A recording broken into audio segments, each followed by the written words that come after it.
Hello viewers, আসসালামু আলাইকুম। কেমন আছেন সবাই? আলহামদুলিল্লাহ, আমি অনেক ভালো আছি। আশা করছি আপনারা সবাই অনেক ভালো আছেন। লেটস কুকিং ইয়াম্মি ফুডে আপনাদের সবাইকে স্বাগতম জানিয়ে আবারও একটা নতুন রেসিপি নিয়ে চলে আসলাম। ঘরে থাকা সামান্য কিছু উপকরণ দিয়ে এমন একটি রেসিপি তৈরি করে দেখাবো, যা চাইলে আপনারাও তৈরি করে নিতে পারবেন। ভিডিও শেষে এমন কিছু ছোট ছোট টিপস বলে দিব, যা জেনে আপনারাও তৈরি করে নিতে পারবেন। তো দেখুন বন্ধুরা, এখানে আমি হাফ কাপ পরিমাণ সাবুদানা নিয়ে নিয়েছি এবং সাবুদানাগুলোকে এখন আমি একটি গ্রাইন্ডারে খুব ভালো করে গুঁড়ো করে নিব।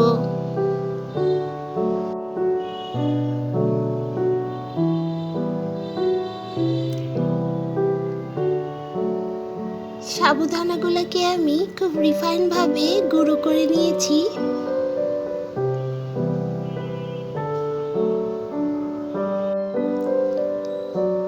এই রেসিপিটা খেতে এতটাই টেস্টি আর এতটাই সুস্বাদু, একবার হলেও সবাই ট্রাই করে দেখবেন এবং খুব সহজ এবং ঝটপট তৈরি করে নেওয়া যায়। তো চুলায় আমি একটি কড়াই বসিয়ে এখানে আমি হাফ কাপ পরিমাণ পানি দিয়ে দিয়েছি এবং এখানে আমি সামান্য 1 চিমটি লবণ দিয়ে দিয়েছি।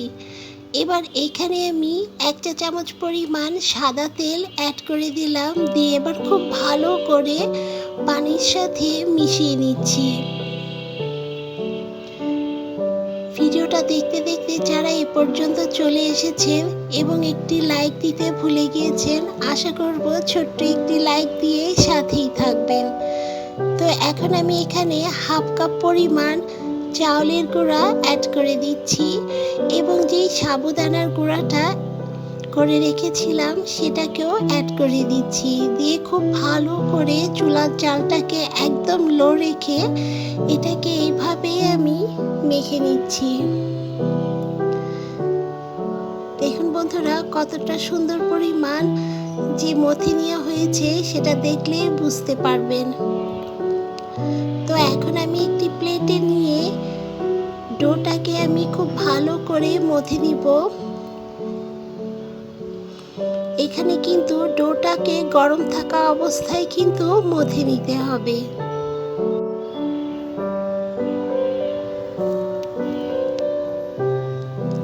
তো দেখুন বন্ধুরা, আমি কিন্তু একটু হালকা সয়াবিন তেল নিয়ে এই আটাটাকে খুব সুন্দর করে মথে নিয়েছিলাম। এখন আমি সামান্য একটু আটা নিয়ে এটাকে নুডলসের মতন একটু লম্বা লম্বা করে এইভাবেই কিন্তু শেপ দিয়ে নিতে হবে। যতটা সুন্দর পরিমাণ এরকম পাতলা পাতলা করে আপনারা শেপ দিয়ে নেবেন নুডলসের মতন, ততই কিন্তু খেতে এটা সুস্বাদু হবে। এই কাজটাকে একটু ধৈর্য সহকারে কিন্তু করে নিতে হবে।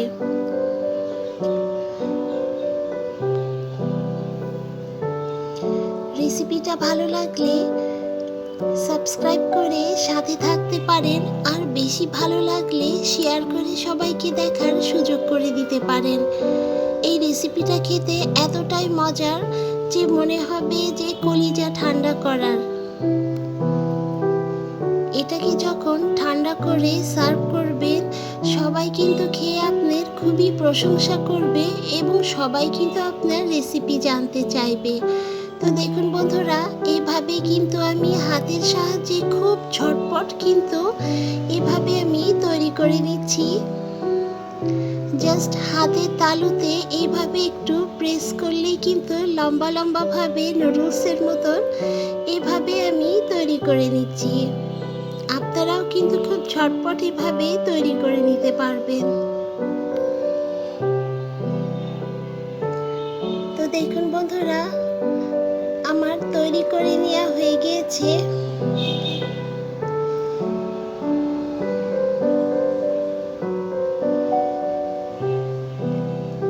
এবং আপনারা দেখলেই বুঝতে পারছেন কতটা সুন্দর পরিমাণ ঝরঝরে হয়েছে।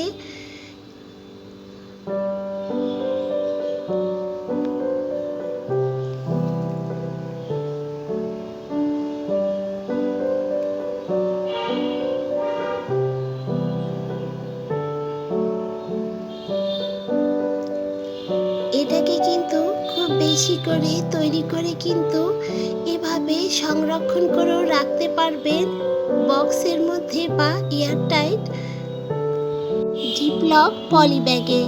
তো দেখুন বন্ধুরা, এখন আমি চুলায় একটি পাত্র বসিয়ে এখানে আমি 2 কাপ পরিমাণ পানি অ্যাড করে দিচ্ছি।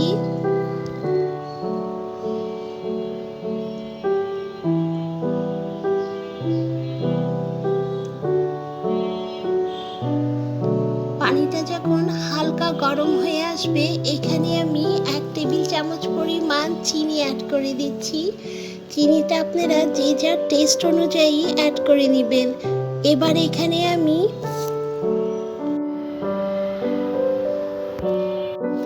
2 টুকরো তেজপাতা এবং এখানে আমি 1 টেবিল চামচ পরিমাণ গুঁড়া দুধ অ্যাড করে দিয়েছি এবং এখানে আমি 1 চা চামচ পরিমাণ কনডেন্স মিল্কও অ্যাড করে দিয়েছিলাম। তো দেখুন বন্ধুরা, এখন আমি 5 মিনিট পর্যন্ত ফুটিয়ে নিব।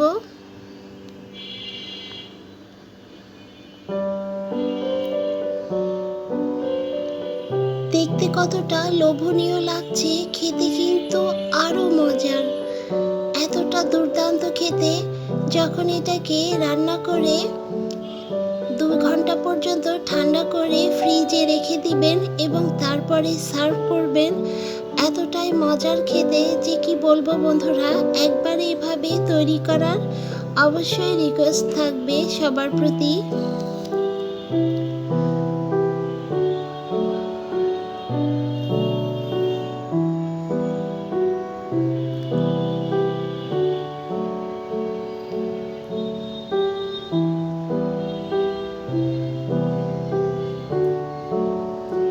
খুবই মজার খেতে।